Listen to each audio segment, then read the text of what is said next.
De volta com o nosso Espaço Cidadão, chegando em todo lugar onde tiver internet, através do nosso canal no YouTube. E vamos falar em conexão direta com o Canadá, com o professor, historiador, advogado, que está fazendo doutorado no Canadá, professor João Carlos. Seja bem-vindo ao nosso Espaço Cidadão. Obrigado, Robson. É sempre um prazer poder conversar com todos que assistem ao seu canal, pelo YouTube, pela internet, onde for. É muito bom estar aqui. Maravilha.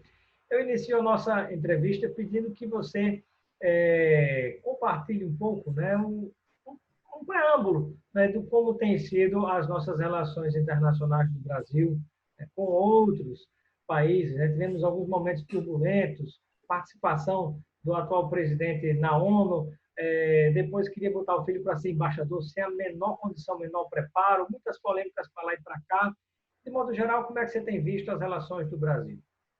Bem, Robson, as relações internacionais no Brasil, elas sempre foram objeto de muito cuidado. Embora o Brasil não fosse considerado uma nação poderosa ao ponto de ser um grande global player, né, semelhante aos Estados Unidos, a Rússia, a Alemanha, a França, China, etc., em termos de relações internacionais, o Brasil sempre foi uma nação muito elogiada. Primeiro, pelo preparo do seu corpo diplomático.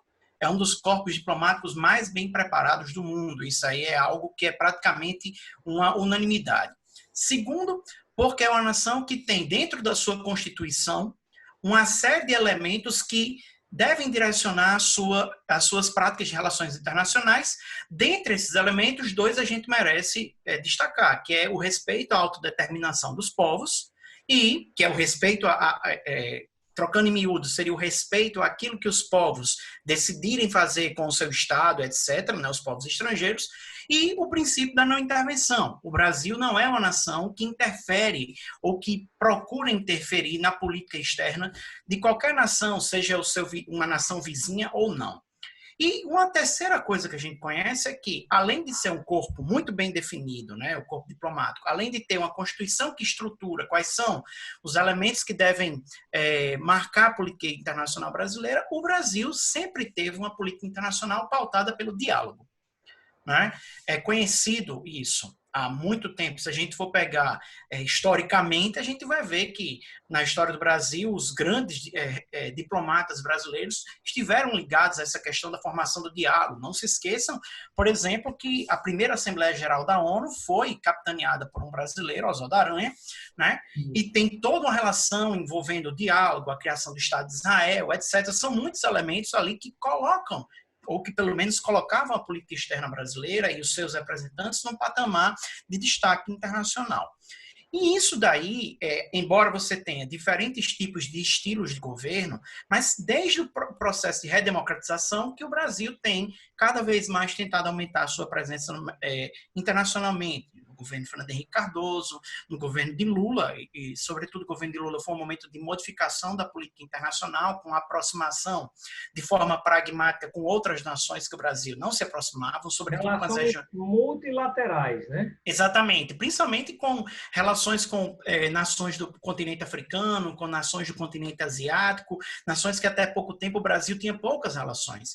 E se a gente for perceber, mesmo no governo Temer, que é um governo vamos dizer assim, interino, porque passou apenas 2 anos. Não é que ele tenha sido interino, obviamente ele assumiu o poder com todas as suas condições após o impeachment da presidente Dilma. Mas um governo relativamente curto, se a gente for olhar o discurso que o presidente Temer teve na Assembleia Geral da ONU, você percebe ali ainda as linhas mestras das relações internacionais brasileiras. Exatamente, que é o respeito à multilateralidade, o respeito aos direitos humanos, o respeito ao meio ambiente, né, a proteção do meio ambiente, que sempre foi uma bandeira muito grande do Brasil, porque cobrado internacionalmente por causa disso.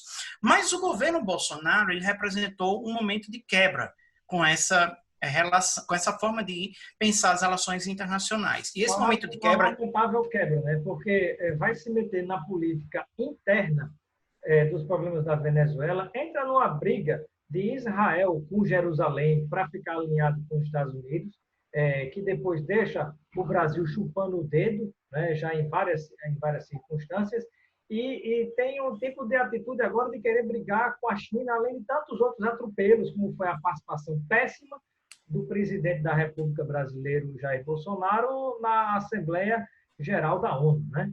Pois é, veja só. Se a gente for fazer uma cronologia do governo Bolsonaro nesses últimos, desde que ele se tomou posse em janeiro do ano passado, a gente vai perceber que a política externa brasileira ela vive um momento errático. Quando foi anunciado que o ministro Ernesto Araújo seria o chanceler, né, o embaixador Ernesto Araújo, você teve ali uma série de questionamentos internos dentro de diplomatas do Itamaraty questionando aquilo, porque ele não era uma pessoa do mais alto gabarito dentro do Itamaraty, nunca tinha cumprido altas funções, quer dizer, não tinha tido funções importantes em embaixadas ou consulados fora do Brasil, ou em organismos internacionais, OMC, etc. Era alguém que fazia parte do segundo escalão, digamos assim.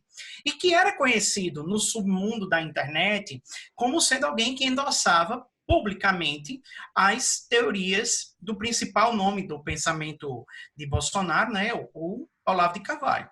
Então, ele é uma indicação clara da ala ideológica que mantém esse governo. Na verdade, o Olavo de Carvalho é um arremedo de guru, né? Porque a função dele na prática é traduzir, né, as orientações do marketing de Steve Bannon, que é o marketeiro de Trump e de vários outros líderes extremistas de direita, para o Brasil, e quem coloca isso na prática aqui, no gabinete do mal, que é os filhos de Bolsonaro, né, e toda a turma, como já se sabe, foi denunciado por Joyce Hasselman, né?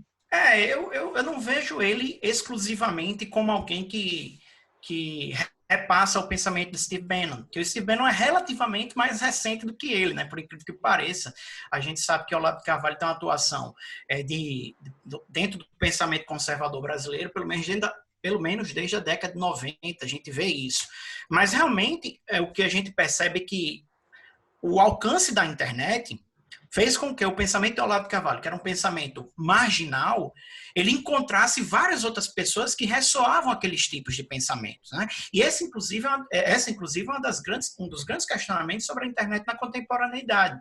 Porque, enquanto na década de 90, vários pensadores, principalmente sociólogos, acreditavam que a internet permitiria o desenvolvimento de uma cidadania global, etc., com pensamentos de ligação, de defesa da democracia, de defesa dos direitos humanos, o que a gente percebeu hoje, na prática, em que a internet permitiu a conexão de pessoas que tinham pensamentos que não eram expostos claramente, porque temiam o questionamento, e é óbvio, porque são pensamentos que envolvem xenofobia, que envolvem, muitas vezes, preconceito racial, racismo, etc. Agora elas se sentem livres, né? E aí você percebe isso em vários cantos do mundo, né? O pensamento de Steve Bannon é um deles, o pensamento de Olavo de Carvalho é outro. Várias nações têm o ressoar desses pensamentos conservadores através de, digamos assim, pensadores ou polemistas, ou como queiram chamar essas pessoas. Né? E aí, voltando à questão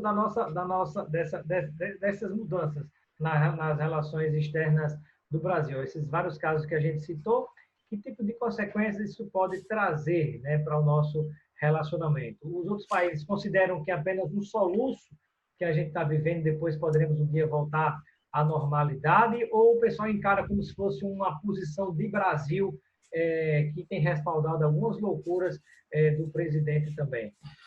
Veja só, Robson, há aí muitos fatores que a gente deve levar em consideração.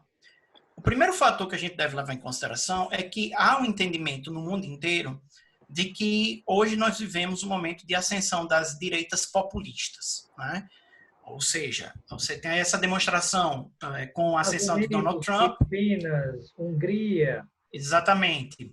Você tem isso aqui com o Bolsonaro, mas você tem também outros tipos de direitas populistas que estão se fortalecendo, como na Hungria, com o Viktor Orbán, na Polônia e tantos outros, né? Ou que já existiam, ou que surgiram, ou que se fortaleceram. Então, sabe-se que é um momento específico e delicado das nações. Primeiro ponto. No caso do Brasil, por exemplo, se a gente for olhar no caso dos Estados Unidos, nós sabemos que as instituições norte-americanas elas são muito mais fortalecidas do que as instituições brasileiras. No caso do Brasil, a visão que boa parte do mundo está tendo do governo Bolsonaro é que rapidamente você está tendo a erosão de vários elementos institucionais que foram a duras penas conquistados ao longo de quase 30 anos, ou mais de 30 anos, desde o processo de redemocratização. Porém, a gente não tem como dizer ainda que o mundo, e até porque não há essa demonstração, de que o mundo está se posicionando duramente contra Bolsonaro, porque a gente percebe que existe toda uma situação ligada à política real, que é o quê? Vejamos, no momento em que o Bolsonaro bate de frente com a China por uma questão ideológica, porque há claramente um discurso, uma narrativa ideológica que envolve a ideia de expansão do comunismo, etc., ele bate também no mundo, vem o mundo real e diz a ele, olha, tenha cuidado porque a China é o nosso principal comprador de commodities. O comprador do Brasil. Né? Então, na hora em que ele bate de frente e a China reage de forma brutal também, digamos assim, brutal quando eu digo é muito dura, como fez no caso de Eduardo Bolsonaro, o embaixador da China, reagiu de forma bastante dura, né? E agora no caso... O presidente, né, arrumando essa confusão, ele que já tinha, inclusive, colocado no Twitter, provocando o pessoal do Hamas, os homens-bomba, né? A que ponto esse povo... no ano passado, exatamente. No ano passado. Então, fez essa provocação e, ao invés do ministro das Relações Exteriores tentar contornar a situação, botou mais lenha na fogueira. Pelo amor de Deus. Porque... Eles precisam, na hora dessa, é isso.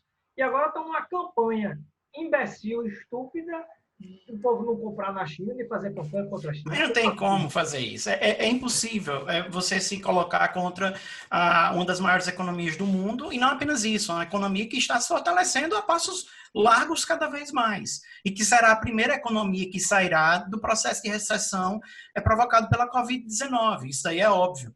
Porque... E em meio a tudo isso, professor João Carlos, você enxerga que o mundo faz uma leitura diferente daquilo que é discurso para a plateia e do que é realmente a ação de governo que se traduz na prática, que possa gerar algum tipo de prejuízo para o Brasil? Nesse momento eu vejo dessa forma, porque o que acontece no Brasil é muito semelhante. Veja só, Bolsonaro frequentemente emula o pensamento de Trump. Então, você tem muitas vezes Bolsonaro emulando o pensamento de Trump, mas fazendo absolutamente o contrário. Frequentemente, várias vezes, nesse momento em que a China... Eu queria trazer só duas coisas aqui para a gente perceber isso muito claramente. Você mencionou aqui que no início do governo, Bolsonaro, na tentativa de fazer uma política digamos assim, de aceno a um eleitorado evangélico, trouxe aquela ideia de que iria mudar, de que iria aceitar, digamos assim, a Jerusalém como capital, né, do Estado de Israel, hoje é Tel Aviv. Isso daí envolve uma situação muito complicada, porque envolve os islâmicos, os muçulmanos que moram naquela região e que consideram Jerusalém também um território sagrado. Ele falou, ele disse que queria fazer e não fez. Por quê? Porque imediatamente o mundo árabe, que é o principal responsável por compra de alimentos, um dos principais parceiros comerciais na compra de alimentos no Brasil, bate de frente, e aí você tem todo o agronegócio, que é um setor que apoiou maciçamente Bolsonaro, se colocando o contrário.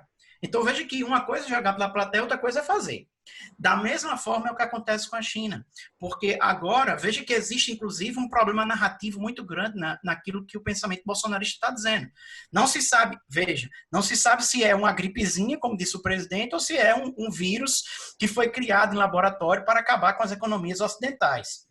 Não é? Ou seja, ou é uma coisa ou é outra, ou é uma gripezinha ou é um vírus super letal. Mas aí existe uma narrativa que se cria que, obviamente, enfraquece o Brasil, mas você tem do outro lado os fatores reais de poder, como o agronegócio, etc., batendo de frente para que isso não aconteça. Mas mesmo assim... Instituições como o Congresso e instituições e tal. E aí o grande problema nisso é que, de fato, vem prejuízos. Vem prejuízos, primeiro, à imagem do país, porque como é que você quer que se invista numa nação em que tem um presidente errático, que não respeita as instituições, que governa pelo Twitter, sem poder... dizer fogo no meio ambiente, né? Exatamente, dizendo coisas que não pode fazer, etc. e tal.